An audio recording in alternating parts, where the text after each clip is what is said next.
Tonight I was thinking at Mass, looking around, there are all these wonderful voices singing, and I'm sure that the Christian prayer service, same thing.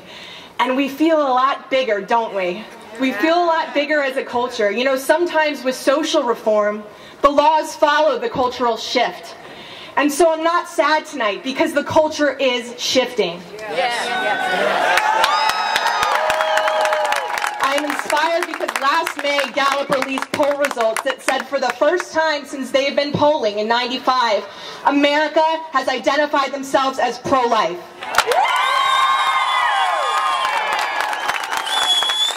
And 49% of women in that poll said that they were pro-life, while only 44% said that they were pro-choice. Time for the women's movement to get on board.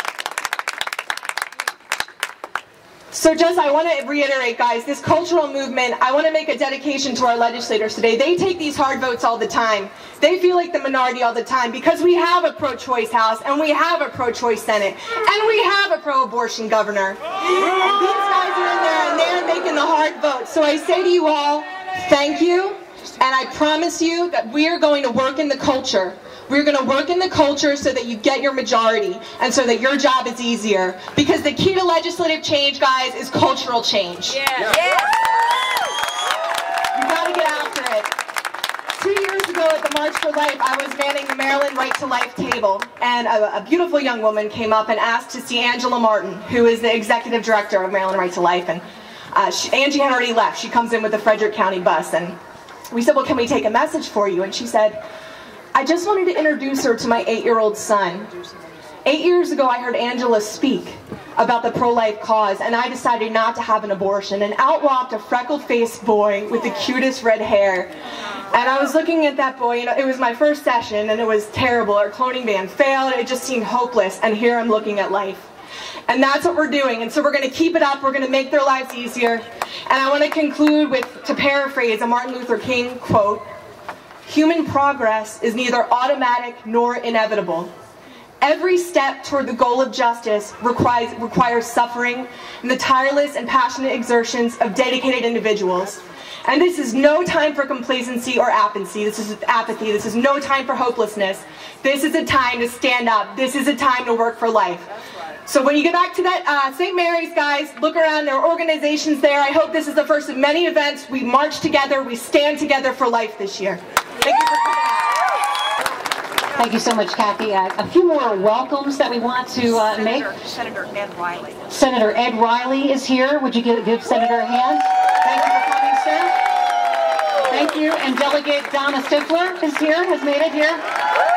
We really appreciate you guys for coming down. Thank you so much for being here. And now it is my pleasure to introduce to you Ellen Sauerbrey. She became the Assistant Secretary of State for Population, Refugees, and Migration in January 2006. Mrs. Sauerbrey formerly served as U.S. Representative to the United Nations Commission on the Status of Women. President Bush also appointed Ms. Sauerbrey to represent the United States at the March-April 2001 session of the UN Commission on Human Rights. Mrs. Sauerbrey has served as the minority leader of the Maryland House of Delegates, was the 1994 and 1998 Republican nominee for governor of Maryland. As former teacher, she was elected to represent her Northern Maryland district in the Maryland legislature and served as minority leader. And as a former educator, Mrs. Sauerbrey, a Baltimore native, continues to defend the cause of life here in Maryland and abroad, and we thank God for her. Please welcome Assistant Secretary Ellen R. Sauerbrey.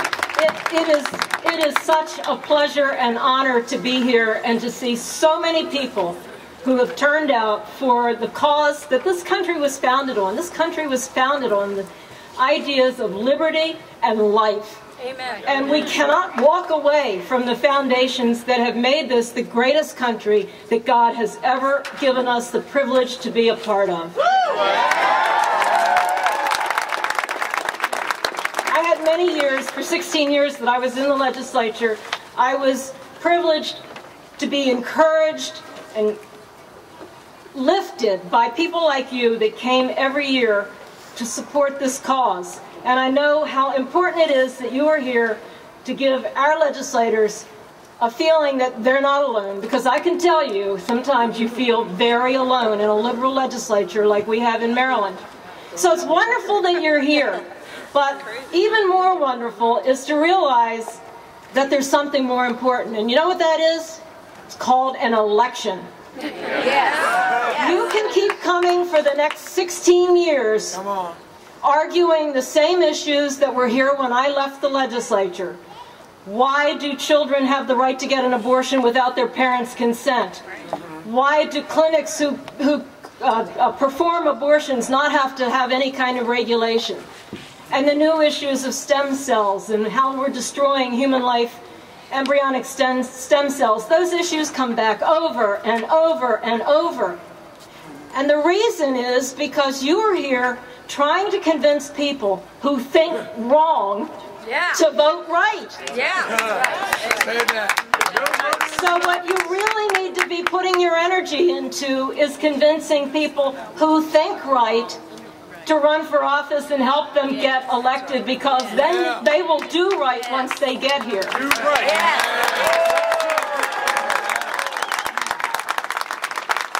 This is a really important year because we only get this chance in Maryland every 4 years. And if you're not just as committed and just as dedicated to helping to elect pro-life legislators, pro-life governor, you will be back next year making the same arguments to the same people who will turn you away as they have been doing as long as you and I can remember. So, let me tell you a little story. When I ran for the House of Delegates the second time, I was districted into a completely new district.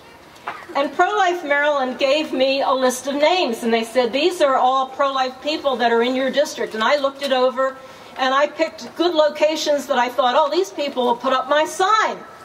And I got on the phone and I started calling people, and I got, well, I don't really like to have a lawn sign. Well, gee, I don't really like to make phone calls. Well, by golly, folks, if you want to change, if you really believe in this issue, in September of this year and in November of this year and leading up to it, you need to be helping people who believe in the cause of life to get elected.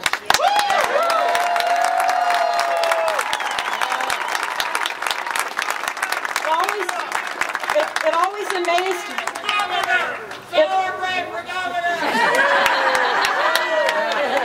amazed me. It always amazed me. Thank you. It always amazed me when I would talk to people who would come to a demonstration like this, and I'd say, well, who's your delegate or who's your senator? And how often the person would look at me and say, I don't know.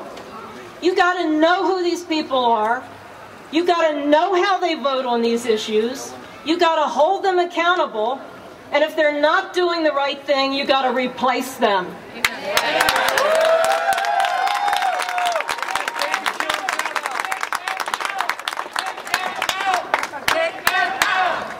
them out. Kick them out. Kick them out. But how are we going to do that? We're going to do that between now and the election, because every person here needs to commit yourself to working for candidates that will support this movement. That means your money, if you can afford it. That means your time. That means getting on the phone, helping them make phone calls. That means being willing to put up signs. And that means making wholesale change in this legislature so that next year when you come down here, there are a whole lot more people standing here for you to thank. So,